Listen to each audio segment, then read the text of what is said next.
You walk into a room and forget why you're there. You struggle for a name that's on the tip of your tongue, a word that feels like it's just vanished from your mind. Many of us dismiss these moments. We call them senior moments, a simple, unavoidable tax of aging. But what if I told you that for many, this mental fog isn't inevitable? What if it begins not with the passing of years, but with what's on your breakfast plate? After a long night of rest and fasting, your brain is in a uniquely receptive state. It's like a garden in the early morning, waiting for instructions. Will it be watered and nourished, or will it be neglected? The very first meal you eat sends a powerful set of signals that can dictate your mental clarity, your focus, and your energy for the entire day. The wrong signals, sent day after day, year after year, can silently train your brain for instability, eroding the sharp, clear mind you deserve. To explore this, I am joined today by someone whose wisdom comes not from a laboratory, but from millennia of observation, from the world's greatest pharmacy. The Amazon rainforest, our wise Amazonian grandmother, will share how nature provides a different, more stable set of instructions for a clear mind. Today, we will uncover the 3 most common breakfast foods that can silently harm your memory after 60.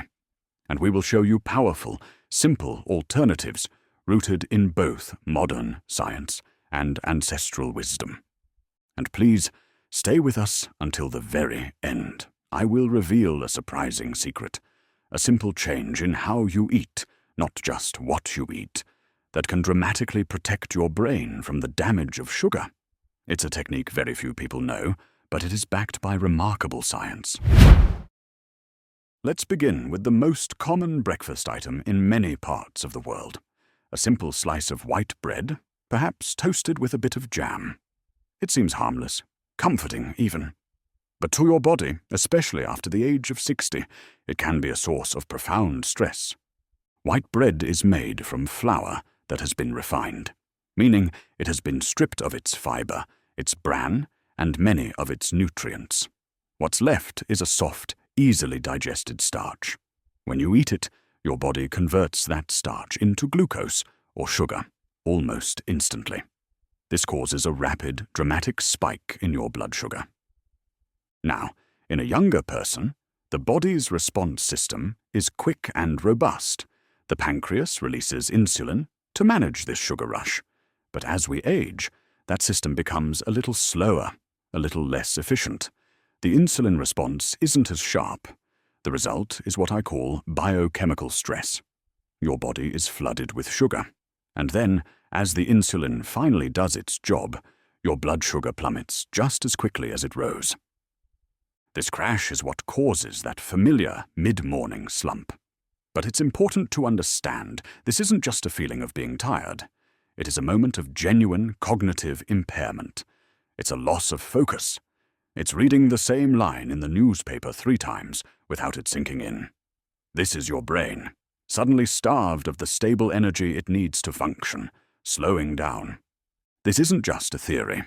A significant study from the Mayo Clinic looked at adults aged 70 and older and found that those who ate a diet highest in carbohydrates had nearly 4 times the risk of developing mild cognitive impairment. The link is clear. A daily pattern of these sugar spikes and crashes wears down the brain's resilience over time. Chronic consumption of refined carbohydrates has been directly linked to deficits in the function of the hippocampus, the brain's critical memory center. It sounds like a fire made of dry leaves. It burns very bright and very fast, but in a moment, it is only ash. It leaves you colder than before. The forest does not build its strength on fires like that. That's a beautiful way to put it. So, if white bread is the fire of dry leaves, what does the forest use for fuel? For a long fire, you do not use dry leaves. You use the solid heart of the wood. In the forest, our heartwood for the morning is the cassava root. You may know it as yucca or manioc. It is a humble root that grows deep in the earth, and it is full of a slow, steady strength. It does not rush into the body. We do not make it complicated.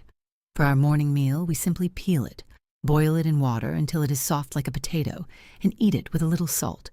Sometimes we add a little healthy fat, like a drizzle of oil. Or we grate the raw root, squeeze out all the water, and toast the dry flour on a hot, flat pan to make a simple, warm, flat bread.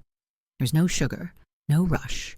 It fills you, but it does not make your mind race and then fall. This is steady energy. It lets your mind wake up slowly and stay clear all morning. It is the opposite of the fire of dry leaves. It is a warm coal that glows for hours. And what our grandmother describes is exactly what science calls a low glycemic, high fiber food. The nutritional value of cassava is impressive. It's a rich source of vitamin C, potassium, and other minerals.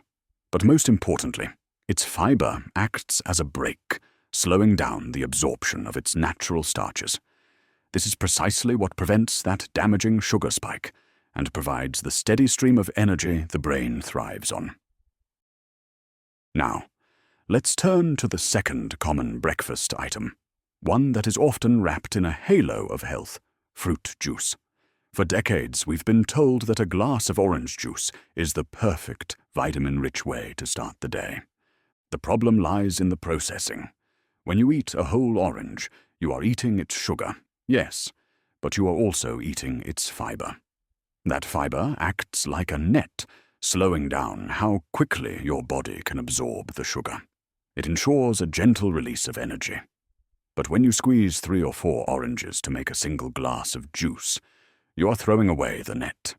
You are left with a concentrated dose of liquid sugar. To your metabolism, it's not much different from drinking a can of soda. This liquid sugar floods your bloodstream in minutes, triggering that same destructive spike and crash cycle we just discussed. But the long-term research reveals something even more concerning for brain health. Data from the very long-running Framingham Heart study, which has followed thousands of people for decades, has given us profound information. As published in journals like Alzheimer's and Dementia, their findings show that people who more frequently consume sugary beverages, and this includes fruit juices, are more likely to have poorer memory, smaller overall brain volumes, and specifically, smaller hippocampal volumes. That is the very area of the brain that is essential for forming and retrieving memories. So, that daily glass of healthy juice could, over time, be contributing to the very structure of the brain shrinking. In the morning, the body is thirsty after a long sleep. It asks for water first, always. But for a clear, awake mind, we have a special leaf from a holly tree that grows in our forests, guayusa. It is a cousin to the mate, you may know. We steep the leaves in hot water to make a tea. It gives you energy, but it is a different kind of energy. It is an alert calm. It does not shake your hands or make your thoughts jump around. It helps you focus, to see the day clearly. And then there is the fruit that stains our hands purple, acai. But we do not eat it the way it is often sold in cities now, like a sweet frozen dessert loaded with sugar. For us, acai is a food, a staple part of our meal. After harvesting the berries, we soak them and rub them to separate the thin layer of pulp from the large seed. We mash this pulp with a little water to make a thick, dark puree. It is not sweet. It has a taste of the earth, of olives, and a hint of chocolate.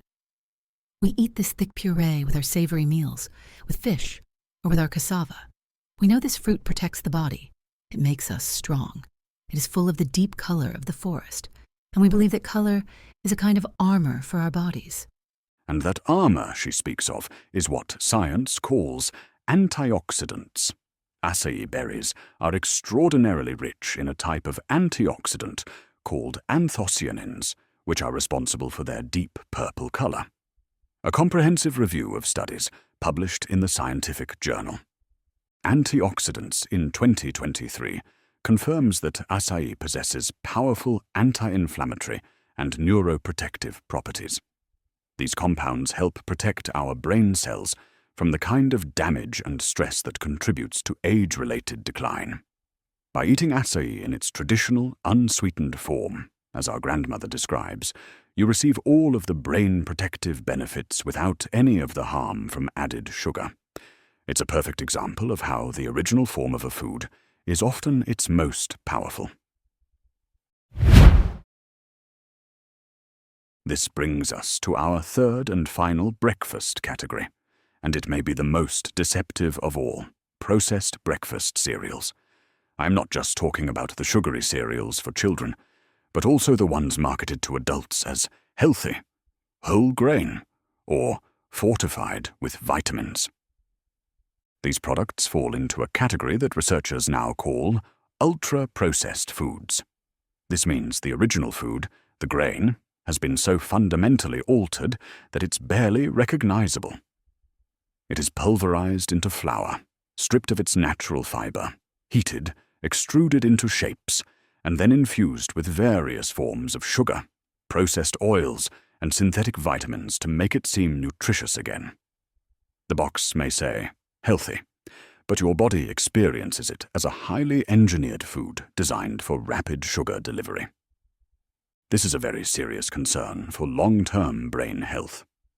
A large study presented at the Alzheimer's Association International Conference followed nearly 11,000 adults over 8 years. The results were stark. People whose diet contained the most ultra-processed foods had a 28% faster rate of global cognitive decline compared to those who ate the least. But the damage isn't just from the sugar spike. It goes much deeper, to the trillions of microorganisms living in your gut, your microbiome. The simple sugars and refined carbohydrates in these ultra-processed foods are the preferred food for the wrong kind of gut bacteria, the ones that produce inflammatory compounds. Imagine a low-grade fire starting in your gut every morning. That inflammation doesn't stay in your gut. These inflammatory molecules can leak into your bloodstream and travel throughout your body, all the way to your brain. They are able to cross the protective blood-brain barrier, causing what we call neuroinflammation. And where does this inflammation often do the most damage? Once again, in the hippocampus, our memory center. So that mental fog you feel, that difficulty with memory, it may not just be in your head. It may be starting in your gut, with the breakfast you chose this morning. There is one seed from our forest that is a special gift for the mind, the Brazil nut. It is large and rich in healthy fats. We do not eat many, just one, maybe two. Each day is enough. It is a very small habit, but a powerful one for keeping the mind strong as the body ages. And the science behind this simple habit is incredibly clear and compelling.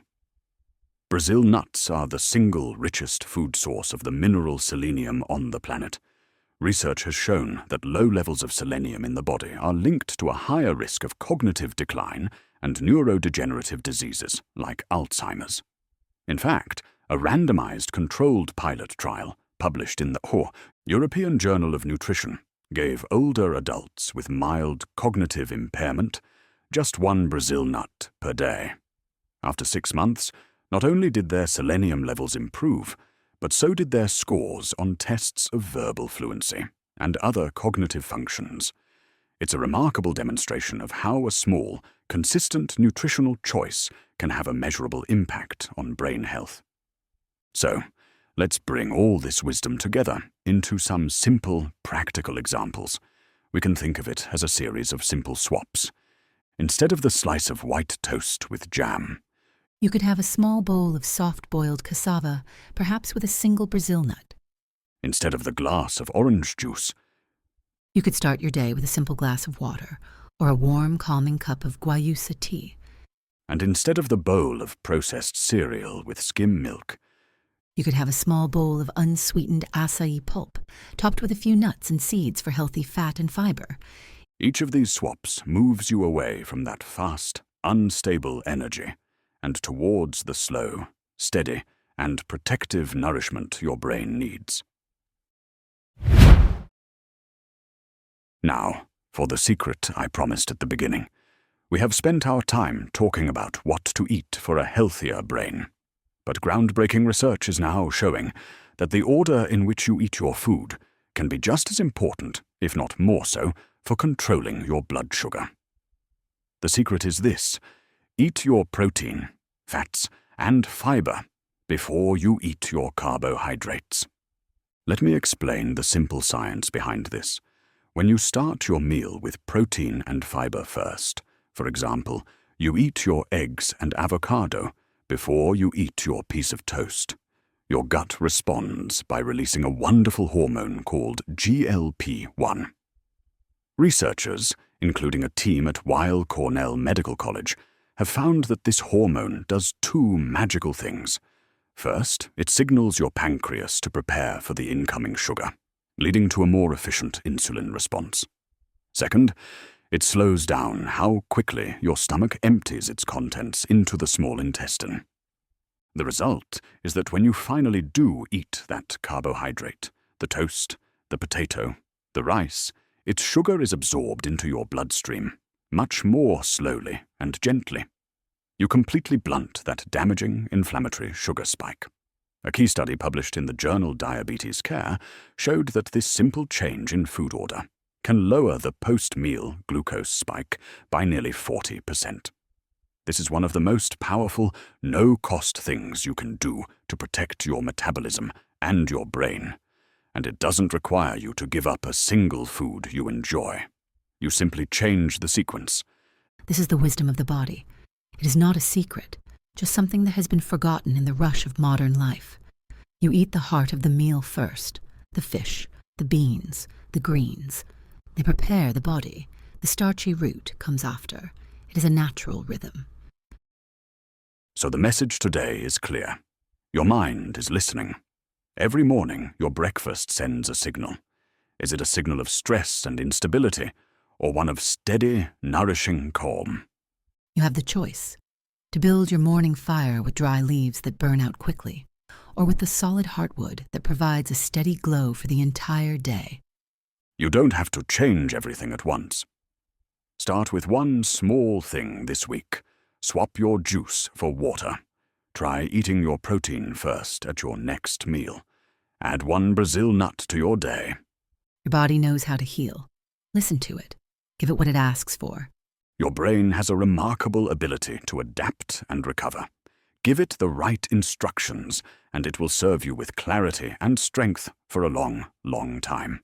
From both of us, be well. Be well. This has been the Wise Longevity Podcast.